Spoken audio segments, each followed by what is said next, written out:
Hello everyone, welcome to I Plus Training Solutions.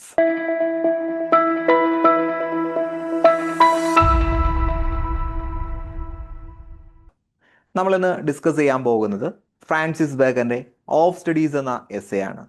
അപ്പോൾ പല ആളുകളും ഡിഗ്രി PG സിലബസുകളിലൊക്കെ പഠിച്ചിട്ടുണ്ടാകും. HSCയുടെ നമ്മുടെ സിലബസിലുമുണ്ട് ഓഫ് സ്റ്റഡീസ്.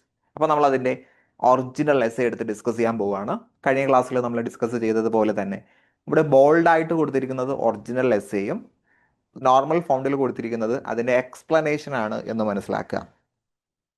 ഫ്രാൻസിസ് ബേക്കനെ സംബന്ധിച്ചിടത്തോളം പഠനം എന്നത് വളരെ ഇമ്പോർട്ടൻ്റ് ആയിട്ടുള്ള ഒരു കാര്യമാണ്. നിലവിൽ ഉണ്ടായിരുന്ന അദ്ദേഹത്തിൻ്റെ കാലഘട്ടത്തിൽ ഉണ്ടായിരുന്ന പഠന ശൈലികളോട് അദ്ദേഹത്തിന് അത്ര താല്പര്യം ഉണ്ടായിരുന്നില്ല. അപ്പോൾ കുറച്ചുകൂടി എംപിരിക്കലായിട്ടുള്ള കുറച്ചുകൂടി ഇൻഡക്റ്റീവ് ആയിട്ടുള്ള മെത്തേഡാണ് യൂസ് ചെയ്യേണ്ടത് എന്ന് പറഞ്ഞ ഒരു എഴുത്തുകാരനാണ് അദ്ദേഹം. അക്കാലത്ത് പറഞ്ഞ ഒരു എഴുത്തുകാരനാണ്. അപ്പം അദ്ദേഹത്തിൻ്റെ ആ ഒരു കാഴ്ചപ്പാട് നമുക്ക് ഇവിടെയും കാണാം. ഒരു മനുഷ്യൻ എന്തിനാണ് പഠിക്കുന്നത് കൊണ്ടുള്ള നേട്ടങ്ങൾ എന്തൊക്കെയാണ്, എങ്ങനെയാണ് പഠിക്കേണ്ടത്, ഇങ്ങനെ കുറച്ച് കാര്യങ്ങൾ ഇവിടെ അദ്ദേഹം പങ്കുവെക്കുകയാണ്. സോ നമുക്ക് സ്റ്റാർട്ട് ചെയ്യാം. ഇതിലെ ഓരോ സെൻറ്റൻസുകളും ഇമ്പോർട്ടൻ്റ് ആണ്. ആദ്യം തന്നെ അദ്ദേഹം പറയുന്നത് പഠനത്തിൻ്റെ ലക്ഷ്യം എന്തൊക്കെയാണെന്നുള്ളതാണ്. Studies serve for delight, for ornament and for ability. പഠനത്തിന് പ്രധാനമായും 3 ലക്ഷ്യങ്ങളുണ്ട്. ഫോർ ഡിലൈറ്റ്, ആനന്ദത്തിന് വേണ്ടി, ഒരു സന്തോഷം കിട്ടുന്നതിന് വേണ്ടി നമ്മൾ പഠിക്കാറുണ്ട്. ഫോർ ഓർണമെൻറ്റ്, ഒരു അലങ്കാരത്തിന് വേണ്ടി നമ്മൾ പഠിക്കാറുണ്ട്. ഫോർ എബിലിറ്റി, കഴിവ് കിട്ടുന്നതിന് വേണ്ടി പഠിക്കാറുണ്ട്. അപ്പോൾ പഠനത്തിൻ്റെ 3 ഘട്ടങ്ങൾ അല്ലെങ്കിൽ പഠനത്തിൻ്റെ 3 ലക്ഷ്യങ്ങളാണ് ഇവിടെ പറഞ്ഞിട്ടുള്ളത്. സോ ഇവിടെ ആദ്യം പറഞ്ഞു ഡിലൈറ്റ് എന്ന്, അല്ലേ? പഠനം കൊണ്ട് നമുക്ക് ആസ്വാദനം കിട്ടും. അതെപ്പോഴാണെന്ന് അടുത്ത ഒരു സെൻറ്റൻസിൽ പറയും.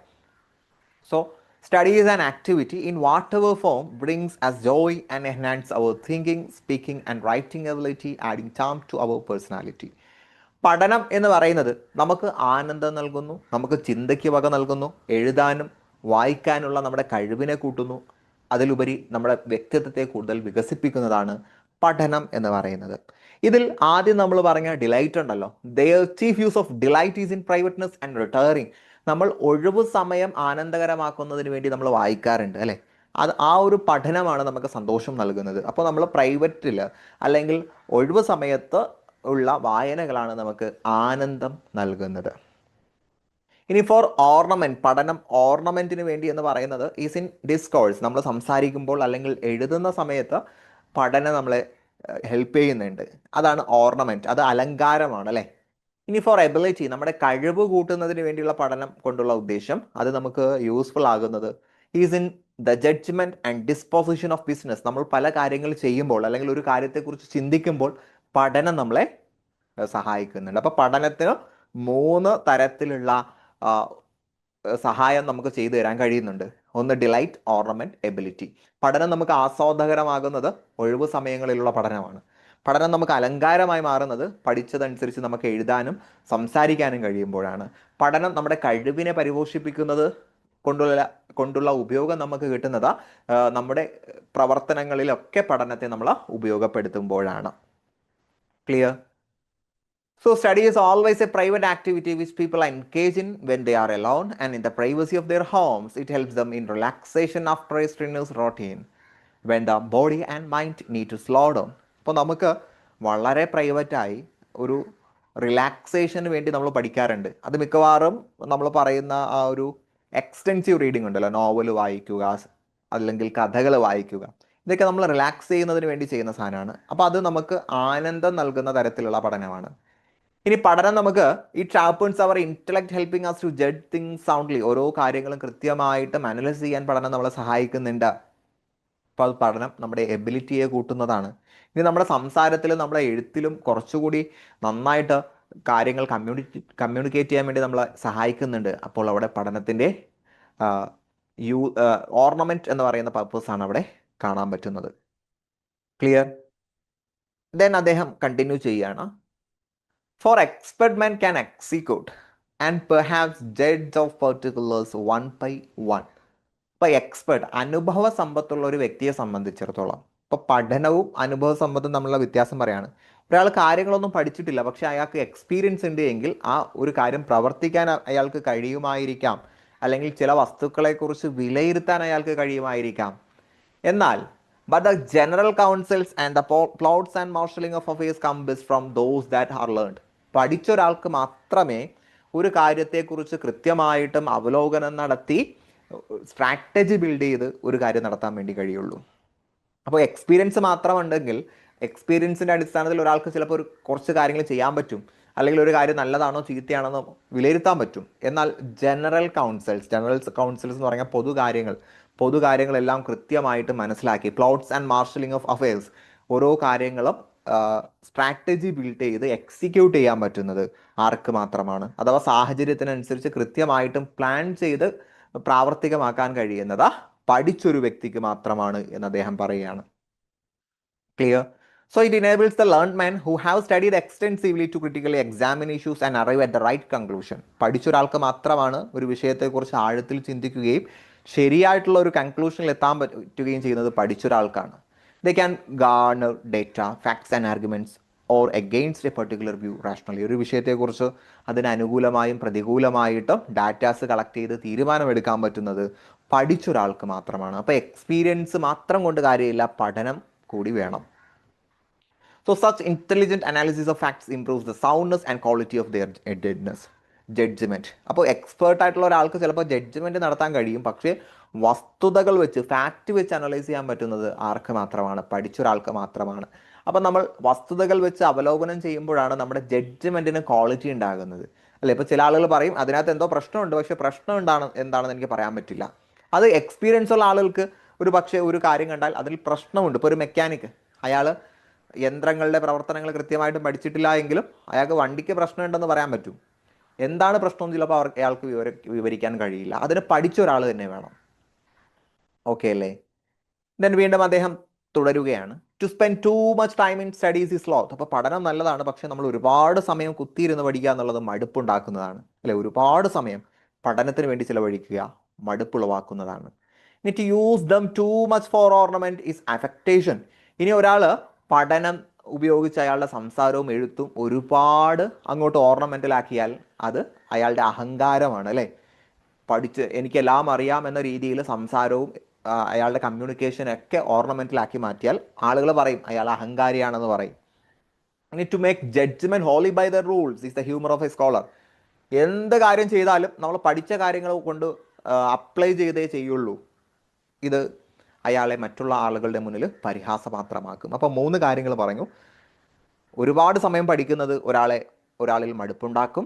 ഇനി നമ്മുടെ സംസാരത്തിലൊക്കെ നമ്മൾ പഠിച്ച കാര്യങ്ങൾ ആഡ് ചെയ്ത് സംസാരിച്ചു കഴിഞ്ഞാൽ ആളുകൾ നമ്മളെ അഹങ്കാരിയാക്കും. ഇനി നാം ചെയ്യുന്ന എല്ലാ കാര്യങ്ങളിലും പഠിച്ച റൂൾസ് അനുസരിച്ചേ ചെയ്യൂ എന്ന കർക്കശം പുലർത്തി കഴിഞ്ഞാൽ മറ്റുള്ളവരുടെ മുന്നിൽ നമ്മൾ എന്ത് ചെയ്യും? ഒരു പരിഹാസപാത്രമായിട്ട് മാറും. ക്ലിയർ? അപ്പോൾ പഠനമൊക്കെ നല്ലതാണ്. However over intelligence in studies leads to undesirable consequence. നമ്മൾ ഒരുപാട് സമയം ഇരുന്ന് പഠിച്ചു കഴിഞ്ഞാൽ നമ്മൾ ഉദ്ദേശിക്കാത്ത തരത്തിലുള്ള അൺഡിസൈറബിൾ, അല്ലെ, നമ്മൾ പ്രതീക്ഷിക്കാത്ത തരത്തിലുള്ള പരിണിത ഫലങ്ങളായിരിക്കും ഉണ്ടാകുക. So setting aside long hours in a study too will make a man intolerant. ഒരുപാട് സമയം കുത്തിയിരുന്ന് പഠിച്ചു കഴിഞ്ഞാൽ അതൊരു വ്യക്തിയെ മടിയനാക്കി മാറ്റുന്നു. ഇനി over use of the wisdom to analyse ordinary commonplace issue make the man appear pretentious and vainglorious. ഒരാൾ താൻ പഠിച്ച കാര്യങ്ങളൊക്കെ വെച്ചാണ് എപ്പോഴും സംസാരിക്കുന്നതെങ്കിൽ മറ്റുള്ളവരുടെ മുന്നിൽ അയാൾ അഹങ്കാരിയായിട്ട് മാറുന്നു. ഇനി sticking too much to rules to assess situation and decide an action may invite derision from others. നമ്മൾ എന്ത് ചെയ്താലും പഠിച്ച റൂൾസ് കൊണ്ടൊന്ന് അപ്ലൈ ചെയ്യുക. ജീവിതത്തിൽ എല്ലായ്പ്പോഴും നമ്മൾ പഠിച്ച കാര്യങ്ങൾ കൊണ്ട് വന്ന് അപ്ലൈ ചെയ്യേണ്ട ആവശ്യം വരണമെന്നില്ല. പക്ഷെ നമ്മൾ എന്ത് ചെയ്യുമ്പോഴും പഠിച്ച കാര്യങ്ങൾ കൊണ്ടുവന്ന് അപ്ലൈ ചെയ്താണ് നമ്മൾ ചെയ്യാൻ ശ്രമിക്കുന്നത് എങ്കിൽ അത് കാരണമായിട്ട് നമ്മൾ എന്ത് ചെയ്യും? പരിഹാസപാത്രമായി മാറും എന്ന് മനസ്സിലാക്കുക. ക്ലിയർ? ഇനി പഠനത്തെക്കുറിച്ച് പറയാണ്. They perfect nature. ഒരാൾ നന്നായിട്ട് പഠിച്ചു കഴിഞ്ഞാൽ പഠനം ഒരാളുടെ പ്രകൃതത്തെ മികച്ചതാക്കും. And perfected by experience. എന്നാൽ അത് കുറച്ചുകൂടി മികച്ചതാകണമെങ്കിൽ എക്സ്പീരിയൻസ് വേണം. മനസ്സിലായി? അപ്പോൾ നമ്മൾ പഠിക്കുമ്പോൾ നമുക്കൊരു പെർഫെക്ഷൻ കിട്ടുന്നു. പഠനത്തോടൊപ്പം എക്സ്പീരിയൻസ് വരുമ്പോൾ കുറച്ചുകൂടി പെർഫെക്ഷനിലേക്ക് വരുന്നു. അപ്പോൾ പഠനവും എക്സ്പീരിയൻസും വേണം എന്ന് ചുരുക്കം. For natural abilities are like natural plants that need to pruning by study. ഒരാളുടെ സ്വാഭാവികമായ കഴിവുകൾ, ഇപ്പോൾ നമുക്ക് പ്രകൃതിദത്തമായിട്ട് ചില കഴിവുകൾ ഉണ്ടാകും. അത് പ്രകൃതിയിൽ ഉണ്ടാകുന്ന പ്ലാന്റ്സിനെ പോലെയാണ്. അവയെ നമ്മൾ പഠനം കൊണ്ട് എന്ത് ചെയ്യണം? കുറച്ചുകൂടി മെച്ചപ്പെടുത്തണം. അപ്പോൾ നമുക്ക് ആരും പഠിപ്പിച്ചു തരാതെ തന്നെ ജന്മസിദ്ധമായിട്ട് ചില കഴിവുകളുണ്ട്, പക്ഷെ ആ കഴിവുകളെ നമ്മൾ പഠനം കൊണ്ട് കൂടുതൽ മികച്ചതാക്കണം. And studies themselves do give four directions, too much at large, except they are bounded by experience. അപ്പോൾ അത് നമുക്ക് കൃത്യമായിട്ടും ഒരു ദിശാബോധം നൽകണം. അപ്പോൾ പഠനം കൊണ്ട് കൃത്യമായിട്ടും ദിശാബോധം നൽകണമെങ്കിൽ നമുക്ക് എക്സ്പീരിയൻസ് കൂടി വേണം, അല്ലെ? അപ്പോൾ പഠനം കൊണ്ട് മാത്രം ഒരാൾ മികച്ച രീതിയിലേക്ക് വരില്ല, എക്സ്പീരിയൻസ് കൂടി വേണം കേട്ടോ. അവിടെ കുറച്ച് ഭാഗം മറഞ്ഞു പോയിട്ടുണ്ട്, നിങ്ങൾക്ക് നോട്ട് ഇടുമ്പോൾ അത് കാണാൻ പറ്റും കേട്ടോ. Too much except they be bounded by experience. അപ്പോൾ പഠനം നമുക്ക് ദിശാബോധം നൽകണമെങ്കിൽ എന്തുകൂടി വേണം? നമുക്ക് എക്സ്പീരിയൻസ് കൂടി വേണം. ക്ലിയർ? അപ്പോൾ പഠനം മാത്രം കൊണ്ട് കാര്യമില്ല, എക്സ്പീരിയൻസ് കൂടി വേണമെന്നാണ് അദ്ദേഹം പറയുന്നത്. So studying adds finesse and perfection to human nature. മനുഷ്യ പ്രകൃതം കുറച്ചുകൂടി പെർഫെക്റ്റ് ആക്കാൻ പഠനത്തിന് കഴിയും. എന്നാൽ experience in life supplement such honing in of nature. നമ്മുടെ പ്രകൃതത്തെ കുറച്ചുകൂടി സഹായിക്കാൻ, ജന്മസിദ്ധമായി കിട്ടിയ കഴിവുകൾ കുറച്ചുകൂടി മെച്ചപ്പെടുത്താൻ നമുക്ക് എക്സ്പീരിയൻസ് കൂടി വേണം. So a person's abilities inherited by birth are raw. ജന്മസിദ്ധമായിട്ട് നമുക്ക് കിട്ടുന്ന കഴിവുകൾ അത് റോയാണ്, അഥവാ അസംസ്കൃതമാണ്, അല്ലേ? അതിനെ നമ്മൾ കുറച്ചുകൂടി പ്യൂരിഫൈ ചെയ്തെടുക്കണം.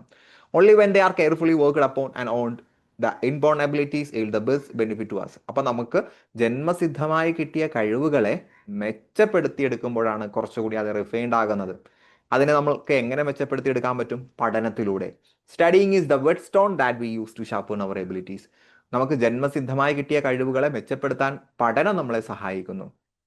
But influences from study may lead to imprecise and misleading conclusion. അപ്പോൾ ഒരാൾക്ക് പഠനം മാത്രമേ ഉള്ളൂ, അല്ലെങ്കിൽ പഠനം മാത്രം ഉണ്ടായി കഴിഞ്ഞാലും കൃത്യമായിട്ടുള്ളൊരു കൺക്ലൂഷനിൽ എത്തിപ്പെടാൻ കഴിയണമെന്നില്ല. അപ്പോൾ പഠനത്തോടൊപ്പം എന്തുകൂടി വേണം? എക്സ്പീരിയൻസ് കൂടി വേണം. In such situations one's experience in life comes in handy to arrive at the right conclusion. So experience is valuable as it supplement studies. അപ്പോൾ പറഞ്ഞതിൻ്റെ ചുരുക്കം, ഒരാൾക്ക് പഠനം കൊണ്ട് മാത്രം എല്ലാം തികയുമോ എന്ന് നമുക്ക് പറയാൻ പറ്റില്ല. പഠനവും എക്സ്പീരിയൻസും കൂടി വേണം. അപ്പോൾ പഠനത്തെ സപ്ലിമെന്റ് ചെയ്യുന്നതാണ് എക്സ്പീരിയൻസ് കേട്ടോ. പഠനത്തെ സപ്ലിമെന്റ് ചെയ്യുന്നതാണ് എക്സ്പീരിയൻസ് എന്ന് മനസ്സിലാക്കുക. ക്ലിയർ? അടുത്തത് വളരെ ഫേമസ് ആയിട്ടുള്ള ഒരു ലൈനാണ്, പലർക്കും കാണാപ്പാടമുള്ളൊരു ലൈനാണ്, കാരണം മിക്ക എക്സാമുകൾക്കും ചോദിക്കാറുണ്ട്. ക്രാഫ്റ്റിമെൻ കണ്ടം സ്റ്റഡീസ്. കൗശലക്കാരനായിട്ടുള്ള ഒരു വ്യക്തി പഠനത്തെ എന്ത് ചെയ്യില്ല?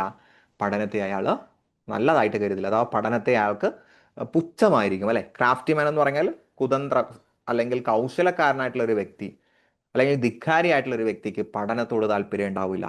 സിമ്പിൾ മാൻ അഡ്മയർ ദം. എന്നാൽ ലളിതമായിട്ടുള്ള അല്ലെങ്കിൽ സാധാരണ ഒരു മനുഷ്യൻ പഠനത്തെ ആദരവോടെ കാണും, അല്ലെ? പഠനത്തെ ആദരവോട് കൂടി കാണും. And wise men use them. എന്നാൽ വിവേകശാലിയായിട്ടുള്ള ഒരു വ്യക്തിയാണ് പഠനത്തെ ഉപയോഗിക്കുന്നത്. ക്ലിയർ? അപ്പം മൂന്നും പഠിക്കുക. ക്രാഫ്റ്റിമാൻ കണ്ടം സ്റ്റഡീസ്, അല്ലെ? കൗശലക്കാരനായിട്ടുള്ള ഒരു വ്യക്തി പഠനത്തെ ഉപേക്ഷിക്കുന്നു. സിമ്പിൾ മാൻ പഠനത്തെ ആദരിക്കുന്നു. കൗശലക്കാരനായിട്ടുള്ള വ്യക്തി പഠനത്തെ ഉപയോഗിക്കുന്നു. ക്ലിയർ? തന്നെ വീണ്ടും അദ്ദേഹം പറയാണ്, for the teach not their own use. ഇനി ഒരാൾ പഠിച്ചു എന്നതുകൊണ്ട് മാത്രം അയാൾക്ക് അതിൻ്റെ ഉപയോഗം കിട്ടണമെന്നില്ല. ഫോർ ദേ ടീച്ച് എന്ന് പറയാം, ദേ എന്ന് പറഞ്ഞാൽ സ്റ്റഡീസ് ആണ് കേട്ടോ. ഒരാൾ പഠിച്ചു എന്ന് കരുതി ഒരു കാര്യം പഠിച്ചാൽ അത് എങ്ങനെയാണ് ഉപയോഗിക്കേണ്ടതെന്ന് നമുക്ക് പഠനത്തിൽ നിന്ന് മാത്രം കിട്ടില്ല. But that is A wisdom without dum. അത് പഠനത്തിൽ നിന്ന് കിട്ടുന്ന വിസ്ഡം അല്ല, അല്ലെ? എങ്ങനെ അത് പഠിച്ചത് ഉപയോഗിക്കാം എന്നുള്ള വിസ്ഡം പഠനത്തോടൊപ്പം കിട്ടുന്നതല്ല, മറിച്ച് പഠനത്തെക്കാൾ മുകളിലാണ്. Born by observation. അപ്പോൾ പഠിച്ച കാര്യങ്ങൾ എങ്ങനെയാണ് പ്രയോഗിക്കേണ്ടത് എന്ന് നമുക്ക് കിട്ടുന്നത് ഒബ്സർവേഷൻ കേട്ടോ. ഒബ്സർവേഷനിലൂടെയാണ് പഠിച്ച കാര്യങ്ങൾ എങ്ങനെയാണ് കിട്ടുന്നത്, എങ്ങനെയാണ് ഉപയോഗപ്പെടുത്തേണ്ടത് എന്നുള്ളത് നമ്മൾ മനസ്സിലാക്കേണ്ടത് ഒബ്സർവേഷനിലൂടെയാണ് എന്ന് അദ്ദേഹം പറയുന്നു. Clear? So people who are cunning and deceitful have no appreciation for studies as they accomplish their objectives through many crooked ways. ഇപ്പോൾ ക്രാഫ്റ്റിമാൻ എന്ന് പറയുമ്പോൾ കുതന്ത്രശാലിയാണ്. അയാൾ പല വളഞ്ഞ വഴികളിലൂടെയും കാര്യം സാധിക്കുന്നത് കൊണ്ട് തന്നെ പഠനത്തോട് അയാൾക്ക് താല്പര്യം ഉണ്ടാവില്ല, അല്ലെ? നമ്മൾ പറയാറുണ്ട് പല തന്ത്രശാലികൾ എന്ന് പറയുമ്പോൾ പോസിറ്റീവായിട്ടുള്ള രീതിയിലല്ല, കുതന്ത്രം, അല്ലെ? കുതന്ത്രം മെനയുകൊണ്ട് അവൻ എന്ത് ചെയ്യും? വളഞ്ഞ വഴിയിലൂടെ അവൻ്റെ കാര്യങ്ങൾ സാധിക്കും. അവന് പഠനം ഇഷ്ടം ഉണ്ടാവില്ല. എന്നാൽ സാധാരണ മനുഷ്യൻ however greatly value the role of studies in human life. മനുഷ്യ ജീവിതത്തിൽ പഠനത്തിന് നല്ല വാല്യൂ ഉണ്ട് എന്ന രീതിയിൽ പഠനത്തെ ആദരവോടുകൂടിയായിരിക്കും ഒരു സിമ്പിൾ ആയിട്ടുള്ള മനുഷ്യൻ കാണുക. Wise people inherently draw upon the ideas obtain from their studies while solving life's myriad problems. എന്നാൽ ബുദ്ധിമാനായിട്ടുള്ള ഒരു മനുഷ്യനാണ് അവന്റെ ജീവിതത്തിൽ വരുന്ന പ്രശ്നങ്ങളെ പരിഹരിക്കുന്നതിന് വേണ്ടി പഠനത്തെ ഉപയോഗിക്കുന്നത്. അപ്പോൾ പഠനത്തെ ഉപയോഗിക്കുന്നത് ബുദ്ധിമാനായിട്ടുള്ള ഒരു വ്യക്തിയാണ് എന്ന് മനസ്സിലാക്കണം. ക്ലിയർ? ഇനി പഠനത്തിന് വേണ്ടിയുള്ള ഒരു നല്ല മാർഗമാണ് വായന.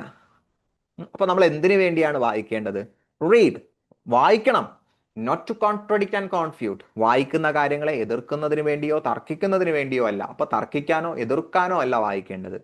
Not to believe and take for granted. അതേപോലെ കണ്ണടച്ച് വിശ്വസിക്കാനും വേണ്ടിയല്ല വായിക്കേണ്ടത്. നമ്മൾ വായിക്കണം, തർക്കിക്കാനുമല്ല, കണ്ണടച്ച് വിശ്വസിക്കാനുമല്ല. And not to find talk and discourse. അല്ലെങ്കിൽ പഠിച്ച കാര്യങ്ങൾ വെച്ച് മറ്റുള്ള ആളുകളോട് സംസാരിക്കാനോ വാദപ്രതിവാദം നടത്താനോ ഒന്നുമല്ല നമ്മൾ വായിക്കേണ്ടത്. But to weigh and consider.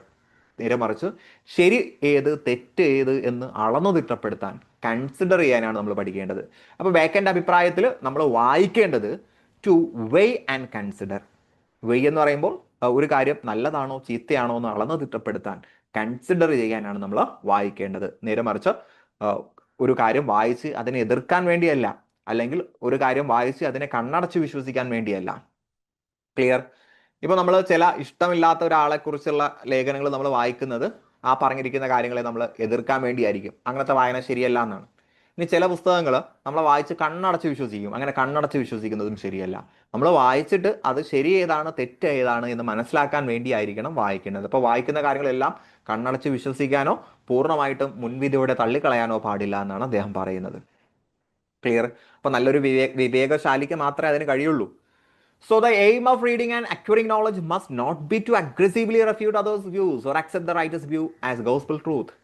ഇവിടെ പറയുന്നു, നമുക്ക് ഇഷ്ടമില്ലാത്ത ഒരാളെ അല്ലെങ്കിൽ അയാളുടെ രചന വായിച്ചിട്ട് അതിനെ കണ്ണടച്ച് തള്ളിക്കളയാൻ വേണ്ടി ആയിരിക്കരുത് നമ്മൾ വായിക്കേണ്ടത്. പണ്ട് കാലങ്ങളിൽ എഴുത്തുകാർ തമ്മിലുള്ള സംഘട്ടനം നമ്മൾ കാണുന്നതാണ്. അല്ലെ, ഇഷ്ടമില്ലാത്തൊരു എഴുത്തുകാരൻ എന്ത് എഴുതിയാലും മറ്റാൾക്ക് എന്തായിരിക്കും, അത് തെറ്റാണെന്ന രീതിയിൽ വാദിക്കാനുള്ള ശ്രമമായിരിക്കും. അപ്പം അങ്ങനെയല്ല നമ്മൾ വായിക്കേണ്ടത്. അതുപോലെ സുവിശേഷങ്ങൾ വായിക്കുമ്പോൾ കണ്ണടച്ച് നമ്മൾ വിശ്വസിക്കും. അങ്ങനെയുമല്ല വായിക്കേണ്ടത്. It should also not to be engage in pointless discussion and argumentation. കാര്യമില്ലാത്ത ചർച്ചകൾക്കോ വാദപ്രതിവാദങ്ങൾക്കോ വേണ്ടി ഒന്നല്ല നമ്മൾ വായിക്കേണ്ടത്. നമ്മൾ വായിക്കേണ്ടത് studying should enable us to weigh facts, analyze them rationally. എന്താണ് വസ്തുത, എന്താണ് യുക്തിഭദ്രമായിട്ടുള്ള കാര്യങ്ങൾ എന്ന് കൃത്യമായിട്ടും അവലോകനം ചെയ്യുന്നതിന് വേണ്ടിയാണ് നമ്മൾ വായിക്കേണ്ടത്. ക്ലിയർ? അപ്പൊ വായനയെക്കുറിച്ച് പറയുമ്പോൾ പുസ്തകത്തെക്കുറിച്ചും പറയണമല്ലോ. പുസ്തകത്തെക്കുറിച്ച് അദ്ദേഹം പറയുകയാണ്, some books are to be tasted. പുസ്തകങ്ങൾ പലതരത്തിലുള്ള പുസ്തകങ്ങളുണ്ട്. ചില പുസ്തകങ്ങൾ നമ്മൾ എന്ത് ചെയ്താൽ മതി, ടേസ്റ്റ് ചെയ്ത് നോക്കിയാൽ മതി. ഇപ്പം നമ്മൾ ഡിക്ഷണറി വായിക്കുമ്പോൾ നമ്മൾ പൂർണ്ണമായിട്ടും വായിക്കേണ്ടതില്ല. നമുക്ക് ആവശ്യമുള്ളത് മാത്രം വായിച്ചു നോക്കിയാൽ മതി. Others to be swallowed. ചില കാര്യങ്ങൾ നമ്മൾ എന്ത് ചെയ്യേണ്ടി വരും, വിഴുങ്ങേണ്ടി വരും. നമ്മൾ ചില ഇക്വേഷൻസ് പഠിക്കുന്നത് പോലെ നമ്മളത് കണ്ണടച്ച് വിഴുങ്ങേണ്ടി വരും. And some few to be chewed and digested. ചില കാര്യങ്ങൾ നമ്മൾ ചവച്ചരച്ച ദഹിപ്പിക്കേണ്ടി വരും. അപ്പോൾ നമ്മൾ നന്നായിട്ട് വായിക്കുന്ന കാര്യങ്ങൾ നമ്മൾ ഓരോന്നും മനസ്സിലാക്കിയായിരിക്കും വായിക്കുക. ഇതുപോലെയാണ് some books are not to be read only in parts. ചില പുസ്തകങ്ങൾ ചില ഭാഗങ്ങൾ മാത്രം വായിച്ചാൽ മതി. Others to be read but not curiously. ചില പുസ്തകങ്ങൾ നമ്മൾ വായിക്കണം, പക്ഷെ ആകാംക്ഷയോട് കൂടി വായിക്കേണ്ട ആവശ്യമില്ല. ഇനി some few to be read only. ചില പുസ്തകങ്ങൾ നമ്മൾ മൊത്തത്തിൽ വായിക്കണം, വിത്ത് ഡിലിജൻസ് ആൻഡ് അറ്റൻഷൻ. പൂർണ്ണ ശ്രദ്ധയോടുകൂടി വായിക്കണം. അപ്പോൾ പുസ്തകങ്ങൾ പലതരത്തിലുണ്ട് എന്ന് പറയുന്നതിന് വേണ്ടി അദ്ദേഹം മെറ്റഫർ യൂസ് ചെയ്തു. ഭക്ഷണം കഴിക്കുന്ന രീതിയോടുകൂടിയാണ് പുസ്തകത്തിന്റെ വായനയെ, അല്ലെ പുസ്തക വായനയെ ഭക്ഷണം കഴിക്കുന്ന രീതിയോട് അദ്ദേഹം ഉപമിക്കുന്നത് നമുക്ക് കാണാം. ഇപ്പം ചില ഭക്ഷണം നമ്മൾ രുചിച്ച് മാത്രം നോക്കുന്നു, ചിലത് നമ്മൾ അപ്പാടെ വിഴുങ്ങുന്നു, ചിലത് നമ്മൾ ചവച്ചരച്ച് കഴിക്കുന്നു. എന്നതുപോലെ തന്നെ ചില പുസ്തകങ്ങളിൽ നമ്മൾ എന്ത് ചെയ്താൽ മതി, ചില ഭാഗങ്ങൾ മാത്രം വായിച്ചാൽ മതി. ചില പുസ്തകങ്ങൾ വായിക്കണം, ആകാംക്ഷയോടുകൂടി വായിക്കേണ്ട ആവശ്യമില്ല. ചില പുസ്തകങ്ങൾ പൂർണ്ണമായിട്ടും ശ്രദ്ധ കൊടുത്ത് വായിക്കണം. Clear? So books of varying content and genre have to be made use of differently. പല തരത്തിലുള്ള പുസ്തകങ്ങൾക്ക് പല ഉപയോഗങ്ങളാണ് ഉണ്ടാകുക. Some may be given a cursory reading. ചിലത് മുകളിൽ കൂടി ഒന്ന് വായിച്ചാൽ മതി. Some others can be quickly sifted through. ചില പുസ്തകങ്ങൾ ശ്രദ്ധയോടുകൂടി വായിക്കണം, ചിലത് കുറച്ചുകൂടി ശ്രദ്ധ കൊടുത്ത് വായിക്കണം. അപ്പോൾ പുസ്തകങ്ങളുടെ സ്വഭാവം അനുസരിച്ചാണ് വായന കൊണ്ടുവരേണ്ടത്. ഇനി other important books have to be read slowly and minutely so as truly fathom the meaning and underlying sense. എന്നാൽ ചില ഗുരുതരം അല്ലെങ്കിൽ ഗൗരവപരമായിട്ടുള്ള ഉള്ളടക്കമുള്ള പുസ്തകങ്ങൾ നമ്മൾ വളരെ ശ്രദ്ധയോടുകൂടി വളരെ സാവധാനത്തിൽ വായിക്കേണ്ടി വരും. ക്ലിയർ? ഇനി വീണ്ടും അടുത്തൊരു പുസ്തകത്തെ കുറിച്ച് പറയാണ്. Some books also may be read by deputy. ചില പുസ്തകം നമുക്ക് ഒറ്റയ്ക്ക് വായിക്കാൻ കഴിയില്ല, സഹായത്തോടു കൂടി വായിക്കേണ്ടി വരും. അല്ലെ, extracts made of them by others. ആ പുസ്തകത്തെ കുറിച്ച് മറ്റുള്ള ആളുകൾ കൊണ്ടുവന്ന എക്സ്ട്രാക്ട് ഉപയോഗിച്ച് നമ്മൾ വായിക്കേണ്ടി വരും. ഇപ്പം പണ്ടത്തെ പുസ്തകങ്ങളൊക്കെ ഭയങ്കര ഇലാബറേറ്റീവ് ആണ്. നമുക്ക് അത്രയും വായിച്ച്, ഇപ്പം മിഡിൽ ഏജിലേക്ക് എഴുതിയിട്ടുള്ള പുസ്തകങ്ങൾ ഭയങ്കര വലിച്ചുവാരി എഴുതിയിട്ടുള്ള പുസ്തകമായിരിക്കും. നമുക്കത് അത്രയും വായിക്കേണ്ട ആവശ്യമില്ല. അതിനെ വളരെ കാച്ചി കുറുക്കി ചില ആളുകൾ എഴുതിയിട്ടുണ്ടാകും, അത് നമ്മൾ വായിച്ചാൽ മതിയാവും. But that would be only in the less important arguments. അപ്പോൾ അതൊക്കെ വളരെയധികം ആർഗ്യുമെന്റ്സ് ഇമ്പോർട്ടൻ്റ് ഇല്ലാത്ത സംഗതികളാണ്. So and the meaner sort of books, ആ പുസ്തകങ്ങളൊന്നും വലിയ പ്രാധാന്യമില്ലാത്ത ബുക്കാണ്. അതുകൊണ്ട് നമ്മൾ എന്ത് ചെയ്താൽ മതി, അതിലെ എക്സ്ട്രാക്ട് മാത്രം വായിച്ചാൽ മതി. So else distilled books are like common distilled water, flashy things. ഇനി മറ്റു ചില പുസ്തകങ്ങളുണ്ട്, അത് ഡിസ്റ്റിൽഡ് വാട്ടറിനെ പോലെയാണ്. ഡിസ്റ്റിൽഡ് വാട്ടർ എന്ന് പറയുമ്പോൾ ഓൾറെഡി അതിനകത്ത് നമുക്ക് ആവശ്യമായിട്ടുള്ള മിനറൽ കണ്ടൻസ് മാത്രമാണ് ഉണ്ടാകുക. അപ്പോൾ അത് നമ്മൾ പൂർണ്ണമായിട്ടും അത് വായിക്കണം, അല്ലേ? ബാക്ക് ആൻഡ് എസ്സേക്ക് അങ്ങനെയാണ്, ഒന്നും നമുക്ക് കളയാനില്ല. അപ്പോൾ ഡിസ്റ്റിൽഡ് വാട്ടേഴ്സ് പോലുള്ള പുസ്തകങ്ങളുണ്ട്, അത് നമ്മൾ പൂർണ്ണമായിട്ടും വായിക്കണം. എന്നാൽ ചില പുസ്തകങ്ങൾ വലിച്ചു വാരി എഴുതിയിട്ടുണ്ടാകും, അതിൻ്റെ എക്സ്ട്രാക്ട് വേർതിരിച്ച് ചില ആളുകൾ എഴുതിയിട്ടുണ്ടാകും, നമ്മൾ അത് മാത്രം വായിച്ചാൽ മതിയാകും. Clear? So one can ask an assistant to read a book and prepare a short summary of it. അല്ലെ, നമുക്ക് ആവശ്യമാണെങ്കിൽ ഒരു സഹായിയുടെ ആവശ്യത്തോടു കൂടി പുസ്തകങ്ങൾ വായിക്കാം, അല്ലെ? നമുക്ക് ഒരു വലിയ പുസ്തകം പൂർണ്ണമായിട്ടും വായിക്കാൻ പറ്റുന്നില്ല എങ്കിൽ അതിന്റെ ഒരു ഷോർട്ട് എഴുതി തയ്യാറാക്കാൻ ഒരാളോട് പറയാം. ഇന്ന് നമുക്ക് അങ്ങനെ ആളോട് പറയേണ്ട ആവശ്യമില്ല, വലിയ വലിയ പുസ്തകങ്ങളുടെ സമ്മറി നമുക്ക് വാങ്ങാൻ കിട്ടും. So but such practice should be followed for obtaining guidance on matters of less importance. അപ്പോൾ നമുക്ക് മറ്റൊരാളുടെ സഹായത്തോടു കൂടി എക്സ്ട്രാക്ട് എടുത്ത് വായിക്കുക എന്നുള്ളത് അധിക പ്രാധാന്യമില്ലാത്ത പുസ്തകത്തിന്റെ കാര്യത്തിൽ മാത്രമാണ് ചെയ്യാനുള്ളത്, അല്ലേ? പ്രാധാന്യമുള്ള പുസ്തകങ്ങൾ നമ്മൾ പൂർണ്ണമായിട്ടും വായിക്കേണ്ടി വരും. ഇനി ചില പുസ്തകങ്ങളുണ്ട് which are in fact short and already, ഇതിനകം തന്നെ വളരെ ഷോർട്ടായിട്ട് എഴുതിയിട്ടുള്ള എസെൻസ് മാത്രമുള്ള പുസ്തകങ്ങൾ ഉണ്ടാകും, ബാക്ക് ആൻഡ് എസ്സേ പോലെ. അത് നമ്മൾ എന്ത് ചെയ്യണം, പൂർണ്ണമായിട്ടും വായിക്കണം. ക്ലിയർ? ഇനി റീഡിങ്ങിനെ കുറിച്ച് വീണ്ടും അദ്ദേഹം പറയാണ്, റീഡിങ് മേക്ക് എ ഫുൾ മാൻ. വായന ഒരു മനുഷ്യനെ സമ്പൂർണ്ണനാക്കുന്നു. കോൺഫറൻസ് എ റെഡി മാൻ. ഇനി പഠിച്ചതനുസരിച്ച് ചർച്ച ചെയ്യുമ്പോൾ ഒരു മനുഷ്യനെ പ്രവർത്തന സജ്ജമാക്കുന്നു, ഒരു മനുഷ്യനെ കാര്യങ്ങൾ പ്രവർത്തിക്കാൻ പറ്റുന്ന പ്രാപ്തിയിലേക്ക് കൊണ്ടുവരുന്നു. ആൻഡ് റൈറ്റിംഗ് ആൻ എക്സാക്ട് മാൻ. എഴുത്താണ് ഒരു മനുഷ്യനെ എല്ലാം തികഞ്ഞ മനുഷ്യനാക്കുന്നത്. അപ്പോൾ വായന ഒരു മനുഷ്യനെ പൂർണ്ണനാക്കുന്നു. ദെൻ ചർച്ചകൾ ഒരു മനുഷ്യനെ പ്രവർത്തന സന്നദ്ധതയുള്ള വ്യക്തിയാക്കുന്നു. ദെൻ എഴുത്ത് ഒരു മനുഷ്യനെ ശരിക്കുമുള്ള എക്സാക്റ്റ് ആയിട്ടുള്ള മാനാക്കുന്നു. So reading adds perfection to a man's personality. ഒരു മനുഷ്യന്റെ വ്യക്തിത്വത്തിൽ പെർഫെക്ഷൻസ് വർദ്ധിപ്പിക്കുന്നത് റീഡിംഗ് ആയിരിക്കും, വായനയിലൂടെ ആയിരിക്കും എന്ന് അദ്ദേഹം പറയുകയാണ്. Clear? So it has been said that gradual erosion of moral values in the world will slowly drag the earth to a state where faith ceases to exist. അപ്പോൾ ഈ ലോകം എന്ന് പറയുന്നത് ധാർമ്മിക മൂല്യങ്ങളില്ലാത്ത ഒരു ലോകമായിട്ട് പതുക്കെ മാറാറുണ്ട്. അപ്പം അതിന് അങ്ങനെ ധാർമ്മിക മൂല്യമില്ലാത്തൊരു ലോകമാകാൻ പാടില്ല എന്ന രീതിയിൽ അദ്ദേഹം പറയുകയാണ്. Discussing with others about the contents of a book imparts special practice skill to the reader.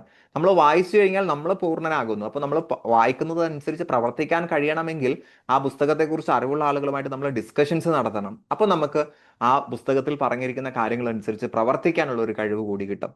ഇനി നമ്മൾ ആ പുസ്തകം വായിച്ചു ആ അറിവനുസരിച്ച് എഴുതുകയും കൂടി ചെയ്യുമ്പോഴോ, writing removes all the residual weakness and ignorance from the person and enables him to remember the contents of book. ഒരു മനുഷ്യന്റെ എല്ലാ ദൗർബല്യങ്ങളെയും അജ്ഞതകളെയും വായന ഇല്ലാതാക്കുന്നു. വായനയല്ല, എഴുത്ത് ഒരു മനുഷ്യന്റെ എല്ലാ ദൗർബല്യങ്ങളെയും അജ്ഞതകളെയും ഇല്ലാതാക്കുന്നു എന്ന് മാത്രമല്ല, അവൻ എഴുതുന്ന പുസ്തകത്തിലെ കോണ്ടന്റുകൾ അവന് കാണാപ്പാഠമായിരിക്കും. സോ അവന് ഓർമ്മ വർദ്ധിപ്പിക്കും എന്ന് ചുരുക്കം. ക്ലിയർ? അപ്പോൾ എഴുത്ത് വളരെയധികം പ്രാധാന്യമുള്ളതാണ് എന്ന് അദ്ദേഹം പറയുകയാണ്. And therefore if a man write little, അതുകൊണ്ട് തന്നെ ഒരു മനുഷ്യൻ എഴുതുന്നില്ല എങ്കിൽ he need have a great memory, അവന്റെ ഓർമ്മയ്ക്ക് തകരാറ് വരും. അപ്പോൾ നേരത്തെ പറഞ്ഞ കാര്യങ്ങൾ ഒരു മനുഷ്യനില്ല എങ്കിൽ അതിൻ്റെതായിട്ടുള്ള കുറവുകൾ ഉണ്ടാകുമെന്നാണ്. ഇപ്പോൾ ഒരു മനുഷ്യൻ എഴുതുന്നില്ലെങ്കിൽ അവന് ഓർമ്മ കുറവുണ്ടാകും. If he confer little he had need have a present wit. ഒരു മനുഷ്യൻ മറ്റുള്ള ആളുകളുമായിട്ട് ചർച്ചകൾ നടത്തുന്നില്ല എങ്കിൽ അവന് എന്തുണ്ടാവില്ല, ബുദ്ധി ഉണ്ടാകില്ല. ഇഫ് ഹി റീഡ് ലിറ്റിൽ, ഒരു മനുഷ്യൻ വായിക്കുന്നേ ഇല്ല എങ്കിൽ he had need have much cunning to seem to know that he did not. ഒരാൾക്ക് കൃത്യമായിട്ടുള്ള അറിവും മറ്റു കാര്യങ്ങളൊന്നും ഉണ്ടാവില്ല, അവൻ സ്റ്റുപ്പിഡായിട്ട് മാറും. ഇപ്പോൾ വായിക്കാത്ത ഒരാൾ സ്റ്റുപ്പിഡായി മാറും, ചർച്ചകൾ ചെയ്യാത്ത ഒരാൾ ബുദ്ധിയില്ലാത്ത ആളായി മാറും. അഥവാ സാഹചര്യം അനുസരിച്ച് സാഹചര്യം അനുസരിച്ച് പ്രവർത്തിക്കാൻ കഴിവില്ലാത്ത ഒരാളാകും. ഇനി എഴുതാത്ത ഒരാളെ സംബന്ധിച്ചിടത്തോളം അവന് ഓർമ്മയിൽ തകരാറുണ്ടാകും. ക്ലിയർ? ഓക്കെ അല്ലേ? അപ്പോൾ ഓരോന്നിൻ്റെയും പ്രശ്നം എന്തൊക്കെയാണ്? അപ്പോൾ എഴുതുന്നില്ല എങ്കിൽ ഓർമ്മ കുറയും, നമ്മൾ ചർച്ച ചെയ്യുന്നില്ല എങ്കിൽ പ്രായോഗിക ബുദ്ധി കുറയും, നമ്മൾ വായിക്കുന്നില്ല എങ്കിൽ സ്റ്റുപ്പിഡായി മാറും. So writing helps to memorise facts. അപ്പോൾ എഴുത്ത് എന്നുള്ളത് കാര്യങ്ങൾ മനഃപ്പാഠമാക്കാൻ നമ്മളെ സഹായിക്കുന്നതാണ്. If a person is bashful so as not to discuss his reading with others, he will not be able to improve his wit. ഒരാൾ പഠിച്ച കാര്യങ്ങൾ മറ്റൊരാളുമായിട്ട് സംഭാഷണം നടത്തുന്നില്ലെങ്കിൽ അവൻ എന്തുണ്ടാവില്ല, പ്രായോഗിക ബുദ്ധി ഉണ്ടാവില്ല. If he does not read he will remain a somewhat stupid person. ഒരു വ്യക്തി വായിക്കുന്നില്ലേ എങ്കിലോ അവൻ വെറും വിഡ്ഢിയായിട്ടുള്ള ഒരു വ്യക്തിയായിട്ട് മാറും. ക്ലിയർ? ഇനി അടുത്ത അദ്ദേഹം പറയുന്നത് പലതരത്തിലുള്ള അറിവുകൾ, നോളജ് ബ്രാഞ്ചസ് പഠിക്കുന്നത് കൊണ്ടുള്ള നേട്ടങ്ങളാണ്. Histories makes men wise. Histories make men wise. ചരിത്രം പഠിക്കുന്ന ഒരു വ്യക്തിക്ക് ബുദ്ധി ഉണ്ടാകും, അഥവാ ഫാക്ച്വൽ നോളജ് ഉണ്ടാകും. Poets witty. കവിത പഠിക്കുന്ന ഒരാളെ സംബന്ധിച്ച് അയാൾക്ക് വിറ്റ്, കുറച്ചുകൂടി പ്രായോഗിക ബുദ്ധി അല്ലെങ്കിൽ ഒരു നമ്മൾ പറയില്ല പ്രസൻസ് ഓഫ് മൈൻഡ് കൂടുതലായിരിക്കും, വിവേകം കൂടുതലായിരിക്കും. The mathematics subtle. മാത്സ് പഠിക്കുന്ന ഒരാൾ കുറച്ചുകൂടി സബ്റ്റിൽ ആയിരിക്കും, കുറച്ചുകൂടി കൈൻഡ് ആയിരിക്കും. Natural philosophy deep. ഒരു വ്യക്തി നാച്ചുറൽ ഫിലോസഫി പഠിക്കുകയാണെങ്കിൽ അയാളുടെ സ്വഭാവത്തിൽ നല്ല ആഴമുണ്ടാകും, അഥവാ സ്വഭാവം നല്ല ഡെപ്ത് ഉള്ള തരത്തിലുള്ള സ്വഭാവമായിരിക്കും. ഇനി മോറൽ ഫിലോസഫിയാണ് ഒരാൾ പഠിക്കുന്നതെങ്കിൽ അയാളുടെ സ്വഭാവം നല്ല സ്വഭാവം, അല്ലെ ഗ്രേവ് നേച്ചർ എന്ന് പറഞ്ഞാൽ വളരെ സീരിയസ് ആയിട്ടുള്ള സ്വഭാവമായിരിക്കും അവന് ഉണ്ടാവുക, അതാ ശരി മാത്രമായിരിക്കും അയാൾ ചെയ്യുക. ഇനി ലോജിക് ആൻഡ് റിട്ടോറിക്. ലോജിക്കും റിട്ടോറിക്കും, തർക്കശാസ്ത്രവും കാവ്യശാസ്ത്രവുമാണ് ഒരാൾ പഠിക്കുന്നതെങ്കിൽ അയാൾക്ക് എന്തിനുള്ള കഴിവുണ്ടാകും? ഏബിൾ ടു കോണ്ടാക്ട്, മറ്റുള്ള ആളുകളുമായിട്ട് കൃത്യമായിട്ട് അഭിസംബോധന ചെയ്യാനും സംസാരിക്കാനും ഒക്കെയുള്ള കഴിവുണ്ടാകും, ആസ്വാദനം നടത്താനും ഒക്കെയുള്ള കഴിവുണ്ടാകും. ക്ലിയർ? അപ്പോൾ ഓരോന്നും പഠിച്ചു വയ്ക്കുക കേട്ടോ. History wise, poets witty, maths subtle, natural philosophy deep, moral grave, logic and rhetoric content, അങ്ങനെ തന്നെ പഠിച്ചു വെക്കണം. അപ്പോൾ studying history makes a man wiser. History പഠിച്ചു കഴിഞ്ഞാൽ ഒരു മനുഷ്യൻ എന്ത് ചെയ്യുന്നു? കൂടുതൽ ബുദ്ധിശാലിയാകുന്നു. കുറച്ച് ഫാക്റ്റുകൾ പഠിച്ച് കൂടുതൽ ബുദ്ധിശാലിയാകുന്നു. Studying poetry makes a man wittier. കവിത പഠിച്ചു കഴിഞ്ഞാൽ ഒരു വ്യക്തി കുറച്ച് നർമ്മബോധമുള്ള വ്യക്തിയാകുന്നു, വിവേകമുള്ള വ്യക്തിയാകുന്നു. Mathematics give sound logical sense. Maths പഠിക്കുന്ന ഒരാൾക്ക് ശക്തമായിട്ടുള്ള ഒരു ലോജിക്കൽ സെൻസ് ഉണ്ടാകുന്നു, ആൾ സബ്റ്റിലാകുന്നു എന്നാ പറയും. കറക്റ്റ് സബ്റ്റിൽ എന്ന് തന്നെ പഠിച്ചു വെച്ചാൽ മതി കേട്ടോ. സബ്റ്റിലാകുന്നു പറഞ്ഞാൽ സ്വഭാവത്തിൽ കുറച്ചുകൂടി ശാന്തത ഉണ്ടാകുന്നു. And philosophy imparts valuable lessons on morality. Philosophy പഠിച്ചു കഴിഞ്ഞാൽ അവന് ധാർമ്മിക ബോധം ഉണ്ടാകുന്നു. ക്ലിയർ? ദെൻ അടുത്തതിലേക്ക് അദ്ദേഹം വരികയാണ്, ഒരു ലാറ്റിൻ ഫ്രേസ് പറയുകയാണ്, അബോൻ സ്റ്റുഡിയ ഇൻ മോഡ്സ്. അർത്ഥം studies passes in to an influence manners. നമ്മൾ പഠിക്കുന്ന കാര്യം നമ്മുടെ സ്വഭാവത്തെ സ്വാധീനിക്കാറുണ്ട്. പഠിക്കുന്ന കാര്യം നമ്മുടെ സ്വഭാവത്തെ സ്വാധീനിക്കാറുണ്ട്. So no there is no stone or impediment in the wit but may be wrought out by fit studies. നമ്മുടെ ബുദ്ധിക്ക് ഏതെങ്കിലും തകരാറുണ്ടെങ്കിൽ, നമ്മുടെ ബുദ്ധിയിൽ ഏതെങ്കിലും തരത്തിലുള്ള പ്രശ്നം ഉണ്ടെങ്കിൽ നമുക്കതിനെ പഠനത്തിലൂടെ മാറ്റിയെടുക്കാൻ പറ്റും. അപ്പോൾ നമ്മൾ പഠിക്കുന്ന കാര്യം നമ്മുടെ സ്വഭാവത്തെ സ്വാധീനിക്കുന്നു എന്ന് പറഞ്ഞാൽ നമ്മുടെ ബുദ്ധിക്ക് എന്തെങ്കിലും പ്രശ്നം ഉണ്ടെങ്കിൽ പഠനത്തിലൂടെ അതിനെ പരിഹരിക്കാൻ പറ്റും. ഏതുപോലെ? Like as diseases of the body may have appropriate exercise. നമ്മുടെ ശരീരത്തിൽ എന്തെങ്കിലും അസുഖം ബാധിച്ചു കഴിഞ്ഞാൽ കൃത്യമായിട്ടുള്ള വ്യായാമത്തിലൂടെ നമുക്കത് പരിഹരിക്കാൻ പറ്റുന്നത് പോലെ, അപ്പോൾ ശരീരത്തിലെ അസുഖങ്ങളെ വ്യായാമത്തിലൂടെ പരിഹരിക്കാൻ പറ്റുന്നത് പോലെ തന്നെ നമ്മുടെ ബുദ്ധിയിലെ പ്രശ്നങ്ങളെ, ബുദ്ധിയിലുണ്ടാകുന്ന തകരാറുകളെ നമുക്ക് എന്തിലൂടെ പരിഹരിക്കാൻ പറ്റുന്നുണ്ട്? പഠനത്തിലൂടെ പരിഹരിക്കാൻ പറ്റുന്നുണ്ട്.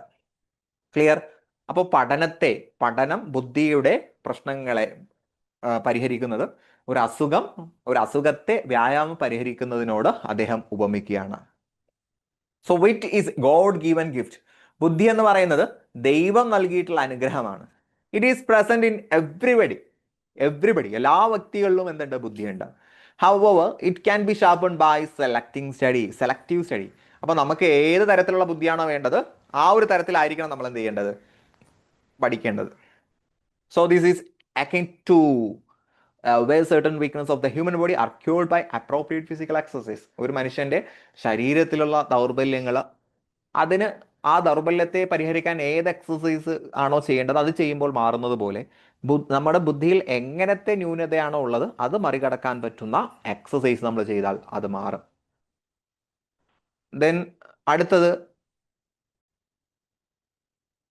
അടുത്തതായിട്ട് അദ്ദേഹം പറയുന്നത്, നേരത്തെ പറഞ്ഞ ഒരു സംഭവം ഉണ്ടല്ലോ, ഏതൊരു മാനസിക ബുദ്ധിപരമായിട്ടുള്ള പ്രശ്നങ്ങൾക്കും പരിഹാരമുണ്ട്. അതിൻ്റെ എക്സാമ്പിളും കുറച്ച് പരിഹാരങ്ങളും അദ്ദേഹം പറയാണ്.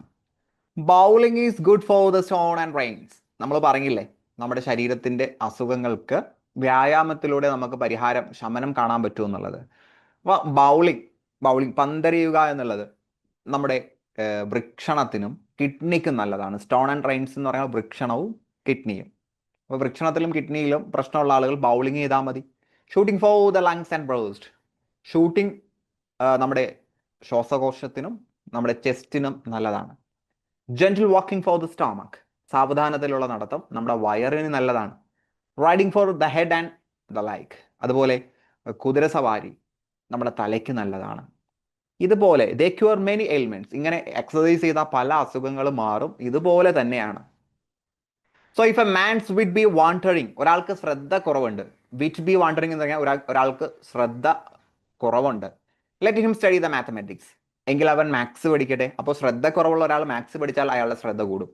Four in demonstration if his wit be called a whenever so little he must begin again, അപ്പോൾ അയാൾ മാത്സ് പഠിക്കുന്നു, ചില പ്രോബ്ലംസ് ചെയ്യുന്നു, ശ്രദ്ധ കൂടുന്നില്ല എങ്കിൽ വീണ്ടും അവൻ റിപ്പീറ്റ് ചെയ്യട്ടെ. അപ്പോൾ പ്രോബ്ലംസ് ചെയ്യുമ്പോൾ അവനക്ക് ശ്രദ്ധ വർദ്ധിക്കുന്നു. അപ്പോൾ മാത്സിൽ ഇക്വേഷൻസ് ഒക്കെ കൃത്യമായിട്ടും നമ്മൾ അപ്ലൈ ചെയ്താൽ മാത്രമേ എന്ത് കിട്ടുകയുള്ളൂ, പ്രോപ്പർ സൊല്യൂഷൻസ് കിട്ടുകയുള്ളൂ. അപ്പോൾ പ്രോപ്പർ സൊല്യൂഷൻസ് കിട്ടുന്നതിന് വേണ്ടി അവൻ റിപ്പീറ്റഡ് ആയിട്ട് ചെയ്യട്ടെ. റിപ്പീറ്റഡ് ആയിട്ട് ചെയ്യുമ്പോൾ അവന് ശ്രദ്ധ കൂടി വരും. Clear? So if a person is unable to concentrate he will do well to study maths to focus his wavering mind. അല്ലെ, മാത്സ് പഠിച്ചു കഴിഞ്ഞാൽ അവൻ്റെ ശ്രദ്ധ കുറവ് മാറും. In mathematics a slight loss of concentration leads to grave error. അതിന് കാരണം മാത്സിൽ ചെറിയ തെറ്റ് വന്നാൽ തന്നെ നമ്മുടെ ഉത്തരം ആകെ പാളിപ്പോവും. അപ്പോൾ ഉത്തരം പാളിപ്പോകാതിരിക്കുന്നതിന് വേണ്ടി അവൻ ശ്രദ്ധ കൂട്ടും. So this makes the man's to start all over again to do it. അപ്പോൾ ശ്രദ്ധിച്ചില്ലെങ്കിൽ ഞാൻ ചെയ്ത കാര്യങ്ങൾ വീണ്ടും ആദ്യത്തിനെ ചെയ്യേണ്ടി വരും. അല്ലേ, ഒരു കാര്യം ഞാൻ ശ്രദ്ധിച്ചില്ലെങ്കിൽ ആദ്യത്തിനെ ചെയ്യേണ്ടി വരും എന്നുള്ളൊരു പേടി കാരണം അവൻ കൂടുതൽ ശ്രദ്ധ കൊടുക്കും. The studying maths restrains the mind from darting off elsewhere. അപ്പോൾ നമുക്ക് കോൺഷ്യസ് ആകും കുറച്ചുകൂടി. ശ്രദ്ധ വേറെ എവിടെയും പോകാൻ പാടില്ല, ഇവിടെ തന്നെ ശ്രദ്ധിക്കണം, ഇല്ലെങ്കിൽ ഇരട്ടി പണിയാകുമെന്ന് പേടിച്ചോ നമ്മുടെ ശ്രദ്ധ കേന്ദ്രീകരിക്കപ്പെടും. ക്ലിയർ? അപ്പോൾ ശ്രദ്ധ കുറവുള്ള ആളുകൾ മാത്സ് പഠിച്ചാൽ മതി. If his wit be not apt to distinguish or define differences let him study the school മാൻ. നമുക്ക് ഒരു കാര്യങ്ങൾക്കിടയിൽ, ഒരു വസ്തുക്കൾക്കിടയിലുള്ള വ്യത്യാസം തിരിച്ചറിയാൻ കഴിവില്ല എങ്കിൽ, അഥവാ ഒരു കാര്യത്തെ കൃത്യമായിട്ട് അനലൈസ് ചെയ്യാനുള്ള കഴിവില്ലെങ്കിൽ അവൻ എന്ത് പഠിക്കട്ടെ? Study the school man. School man എന്നതുകൊണ്ട് ഉദ്ദേശം അവൻ പണ്ഡിതനാകാൻ പഠിക്കട്ടെ എന്നുള്ള അർത്ഥത്തിനാണ്. കാരണം school man for they are സിമിനീസ് സെക്ടറേഴ്സ്. സ്കൂൾ മാനെ കുറിച്ച് നമ്മൾ പറയുന്നത് അവർ സിമിനീസ് സെക്ടറേഴ്സ് അഥവാ splitters of hairs. Splitters of hairs, മുടി സ്പ്ലിറ്റ് ചെയ്യാൻ കഴിവുള്ള ആളെന്ന് പറഞ്ഞാൽ നമ്മൾ പച്ച മലയാളത്തിൽ പറഞ്ഞാൽ നെല്ലും പതിരും വേർതിരിക്കാൻ കഴിവുള്ള ആളുകളാണ് സ്കോളേഴ്സ് കേട്ടോ. സിമിനി സെക്ടേഴ്സിന്റെ English meaning splitters of hairs എന്നാണ്. സ്പ്ലിറ്റേഴ്സ് ഓഫ് ഹെയേഴ്സ്, മുടികൾ വേർതിരിക്കാൻ കഴിവുള്ള ആളുകൾ അഥവാ നെല്ലും പതിരും വേർതിരിക്കാൻ കഴിവുള്ള ആളുകളാണ് സ്കോളേഴ്സ്. അപ്പോൾ നമുക്ക് വിഷയങ്ങൾ തമ്മിൽ വേർതിരിച്ചറിയാനുള്ള കഴിവില്ലെങ്കിൽ സ്കോളർ ആകാൻ നമ്മൾ പഠിച്ചാൽ അതിനുള്ള കഴിവ് നമുക്ക് വന്നോളൂ. Clear? So if a person does not have the ability to discern, he will be benefited by studying Schoolman as it trains mental ability and develops the art of expression. അപ്പോൾ ഒരു വ്യക്തിക്ക് കാര്യങ്ങൾ വേർതിരിച്ചറിയാനുള്ള കഴിവില്ലെങ്കിൽ അവൻ സ്കൂൾമെൻ ട്രെയിൻ ചെയ്താൽ മതി. അപ്പോൾ അവൻ്റെ mental ability വർദ്ധിക്കുന്നു, എക്സ്പ്രഷന് വേണ്ടിയുള്ള കഴിവ് വർദ്ധിക്കുന്നു.